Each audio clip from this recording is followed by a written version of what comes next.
Rosefield was a peaceful town. Nothing remarkable ever happened there. That was until March 15, 2005. That Tuesday morning started like any other. The sun was just rising, and the pavement glistened with the last traces of a light drizzle. Maya and Mariah Ellis, 11-year-old black twin sisters, stood quietly at their usual bus stop on Cedar Avenue and 3rd Street, less than 3 blocks from their home. They wore matching Navy school uniforms and tightly held their backpacks. Their hair was styled into perfect buns, their faces still clouded with the sleepy seriousness of kids dragged out too early. But they never made it to school. At 11:02 a.m., their teacher, concerned after marking attendance, called their home. Their mother, Janice Ellis, answered in confusion. She had kissed them goodbye only hours before. Within 20 minutes, she was combing the streets, calling their names into the wind. The police came, then neighbors, then the news. By nightfall, the whole town knew the Ellis twins were missing. Search parties scoured the woods, creeks, and abandoned sheds. Helicopters buzzed overhead. Dogs followed scent trails that ended deep in the trees. Flyers plastered windows, utility poles, and storefronts. 2 smiling faces in identical uniforms became burned into the memory of every Rosefield resident.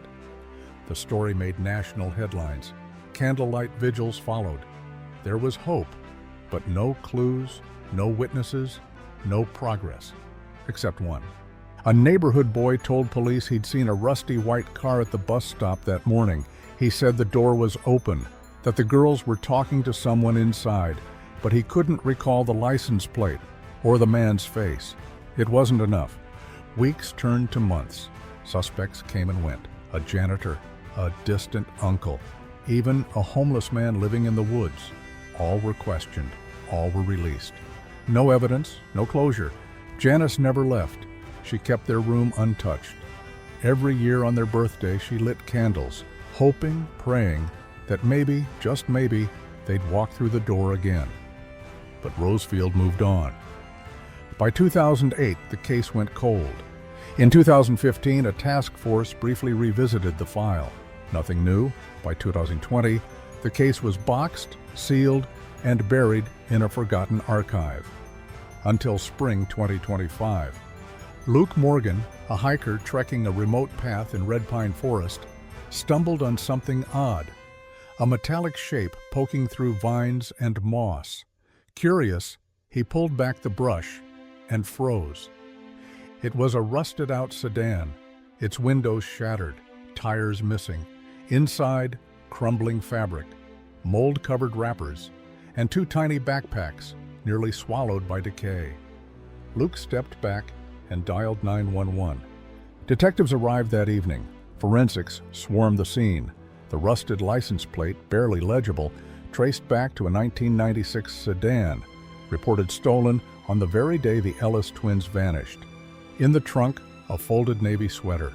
On the collar, a school badge, Rosefield Elementary. Search dogs swept the area. Investigators looked for bones, clothing, any sign of what had happened. No human remains, just 2 uniforms, 2 moldy backpacks, and a cracked Polaroid of 2 smiling girls beside a white dog. It was them. News exploded. Missing Ellis twins' car, found after 20 years in Red Pine Forest. Crowds rushed to the scene. Reporters lined the forest edge. Janice Ellis arrived, her hands trembling. She touched the rusted hood. "They were here," she whispered. But something felt wrong. No sign of struggle, no forced locks. The driver's seat was pushed forward, like a child had used it. On the passenger side, a sticker, "Smile more, worry less." Detectives reopened the case. Detective Ronald Greer, now 63 and retired, was brought in. He'd led the original investigation. "What's missing," he said, "is the 3rd person, the driver, someone they trusted." Reviewing old files, Greer paused at a long-forgotten name, Douglas Hart, a parent volunteer from 2005. He'd helped with morning drop-offs for just a few weeks before quitting. no criminal record, never questioned. But one teacher's note stood out. The girl seemed unusually quiet after Hart's ride-alongs. The note had never been followed up. That night, in a tiny apartment 2 states away, a woman named Naomi watched the news silently. Hands trembling, she pulled out a wrinkled photograph, 2 girls in Navy uniforms. She stared in the mirror. Her reflection was older, thinner, but the eyes, they were the same.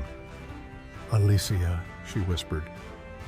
The moment she saw that rusted car on the news, her world tilted. For 20 years, she'd lived under a new name in a new city with a new history. But deep inside, she always knew something was wrong. And finally, she had the courage to speak. Call to action. If this story has kept your heart racing, pause for a moment and hit that subscribe button now. We have more true stories, more unexpected turns, and more powerful endings coming your way. Your support helps us keep telling them and honoring the voices long silenced. Back in Rosefield, Naomi walked into the police station and whispered, "I think I'm one of the missing girls." Detectives stared. Her features were older, yes, but her eyes, they hadn't changed. DNA confirmed it. Maya Ellis was alive. In a quiet room, she sat with Detective Greer and told her story. She remembered the man with the rusty car, his friendly smile. He said their mom had called, that it was urgent. They trusted him. He volunteered at school. He drove them deep into the woods, locked them in the trunk. Hours passed, then days. Then they were separated. "Mariah was taken first," Maya whispered. "I never saw her again." She lived in cabins, trailers. Sometimes he let her outside, under a fake name.